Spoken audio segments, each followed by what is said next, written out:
What is up, guys? Sports Snippets, Dennis Sullivan. It is Monday night, the 30th of December, 2024. Getting ready for the new year.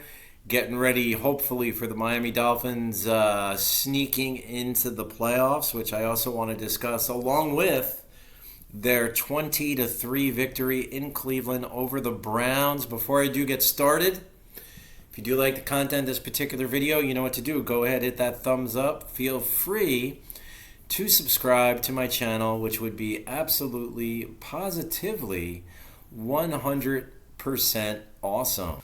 So, guys, it's looking iffy, but it can happen on Sunday, the 5th of January, where two things are going to have to happen for the Miami Dolphins to make the playoffs. Let's just jump into that right now.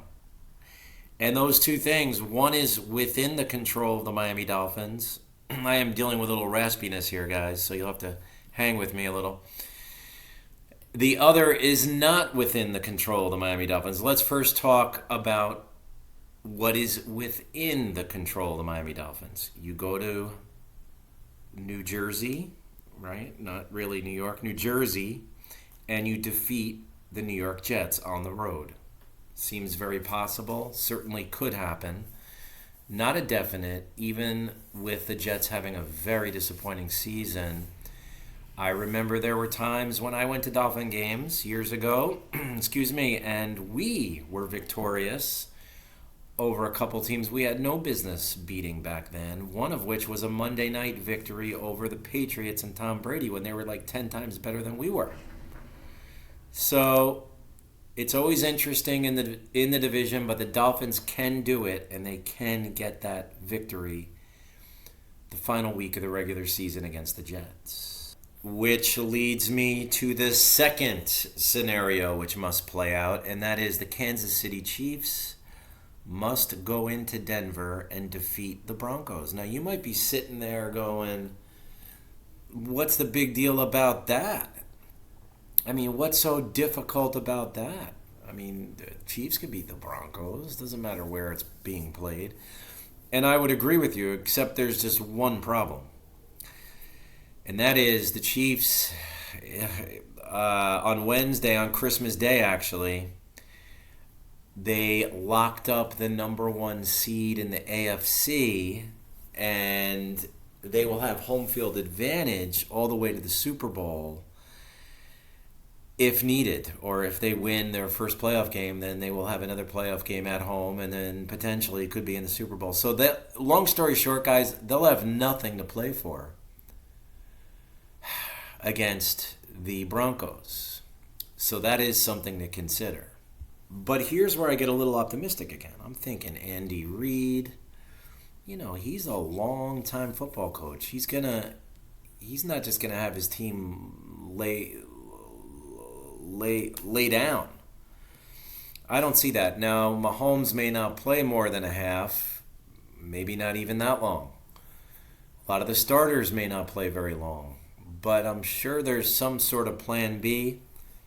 After all, it is a rival. There's another rivalry game, Broncos-Chiefs. So the Dolphins have to hope that this somehow plays in the favor of the Chiefs, even though, again, the Chiefs, they just don't need the game. So let's talk about the victory real quick, shall we? The victory, 20-3 over the Cleveland Browns. Now, Tyler Huntley was clutch, guys. 22 of 26, 225 yards, a touchdown, no interceptions, and he leads the Dolphins in rushing with 52 yards and a touchdown. Huntley filling in for Tua. We don't know who will get the start, if Tua is going to be ready for the final week of the regular season. But I go back to the word clutch and Tyler Huntley. He made some big plays when the team needed him to make some big plays. Our running game was stuffed all afternoon and evening. Achane only managed 25 yards on 10 carries. Mostert, 6 carries, 3 yards. Jeff Wilson, 3 carries, 5 yards. Tyreek Hill had a nice game, 9 catches, 105 yards. That was really the offense. Was Huntley making big plays and Tyreek being strong and solid out there with his 105 yards. Malik Washington, who since the Thanksgiving night botch of a routine fair catch has helped the Dolphins. He really has. And I give him credit. He has been a nice role player for the Dolphins. He finished second in receiving, 41 yards on 4 catches, guys. So that was pretty good. Jonnu Smith had a touchdown reception, only 26 yards for him on 3 catches. Jerry Jeudy led the Browns with 94 yards on 12 receptions.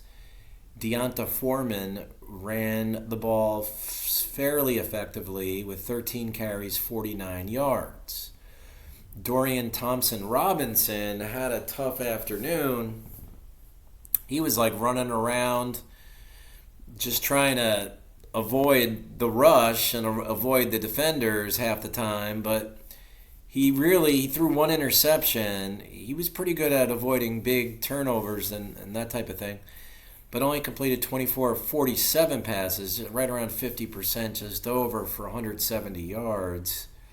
This was a 6-3 Dolphin lead at the half. They would pull away at the end and win 20-3. So there you go, guys. I mean, wasn't a thing of beauty at all, and it really wasn't. But when all was said and done, it worked out for the Dolphins in the end. That's it. Now we just got to hope for a little bit of help. Let's go Chiefs, and let's go Dolphins. Both those games, Chiefs, Broncos, Dolphins, Jets, are on start at 4:25 Eastern on Sunday, January the 5th. So let me know what you think, guys. It could happen. It could happen. Let me know what you think. Let's go Dolphins. Try to get that last playoff spot.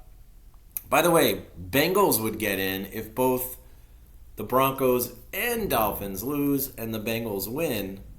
Then they would get the last playoff spot in the AFC. So it's Broncos with the best chance. All they have to do is win. Dolphins with the second best chance of the 3 teams. They need a win and a Bronco loss. And then the third best chance would be the Bengals need a win and a Bronco and Dolphin loss. Hope you like that. Hope you got something out of this video. I'll talk to you soon. Bye for now.